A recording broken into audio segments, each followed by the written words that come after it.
Christianity may not be as original as it wants to claim to be. In our latest episode of Drop Stones, we're talking about Easter and where some of the traditions and practices that we have today come from, what they're rooted in, where they're derived from. And it brought up a story in the episode of Candy was talking to her mom, and she remembered when she was little, she asked her mom a question about, well, all these things in the world seem to match up with Christianity, some of these beliefs or ideas or things that are coming forward. And her mom responded to her and says, well, that's just because the world's trying to mock and imitate God and Christianity. And honestly, it might be a little from the other part, vice versa on that, when you come and look at some things, at least some of it. I think there might be some that's just kind of pulled from each other. And the thing is when you look at some of the traditions where I remember being taught in church that a lot of the beliefs and everything else were completely original. They were unique to Christianity. The prophecies being fulfilled, the ideas and everything that came out of it was brand new. It was something new, exciting, never seen before. And you start studying stuff like we did at Christmas with Saturnalia, and we are doing it this week on Easter. You think about like the resurrection.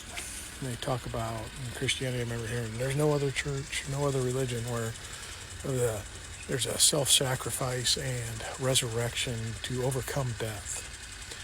And that's just simply not true. You have some Sumerian texts where they had a couple that was together and one fell into the underworld and died. And the other part of the couple was so remorseful that they wanted to go and retrieve them.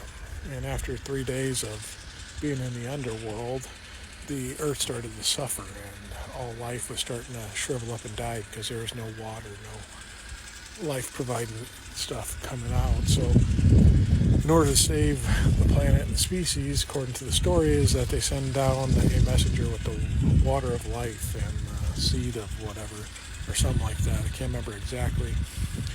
And offered that up and gave it to the dead spouse, and she revived, came back, and ended up, it only lasted for so long and then died again, and it ended up explaining the seasons, the winter, spring, summer, fall, the death, rebirth, life, and all that.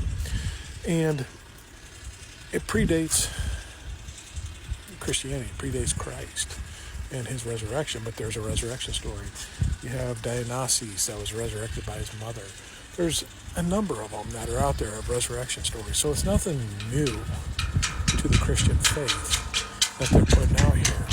The thing is what I kind of find when I'm looking at this stuff, it's not to say, it's a little windy here, sorry for that. It's not to say that Christianity's steeped in pagan roots.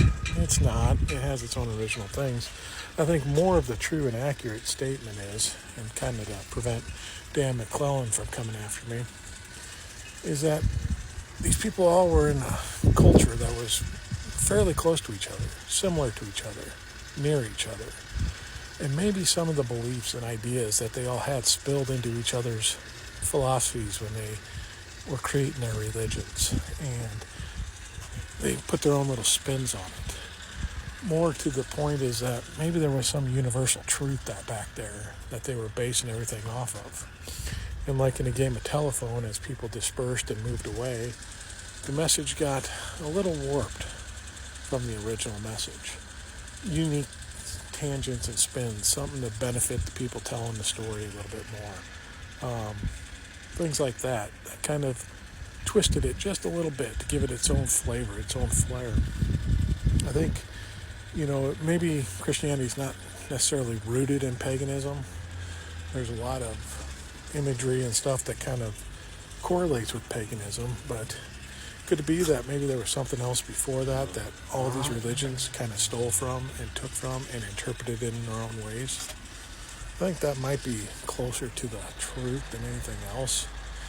That it wasn't just a pagan thing that Christianity stole from, but there was a universal truth that all these people took from and just put their own spin on it.